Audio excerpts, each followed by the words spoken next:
एक बंदर ने जेसन से पत्थर की गोला छीनने की कोशिश की। लड़ाई के दौरान बंदर ने उसके हाथ को काट लिया। जेसन ने जोर से बंदर को झटक दिया, फिर अपने घाव को देखा और पाया कि उसका खून पत्थर की उस गोले में समा रहा है। तभी वह गोला, जो सदियों से समुद्र की गहराइयों में सोया हुआ एक प्राचीन जादुई वस्तु थी, जाग उठा।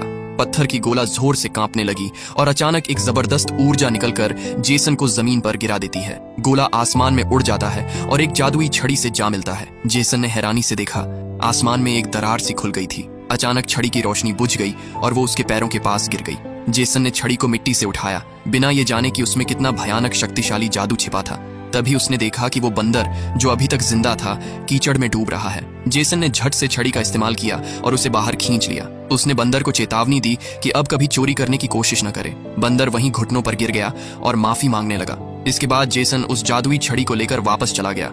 ठीक समय पर वार्षिक जादू विद्यालय की परीक्षा के लिए सभी विद्यार्थी उड़कर जाकर अपनी पर्चियां निकाल रहे थे, लेकिन जेसन, जो अभी नौसिखिया था, उड़ नहीं सका।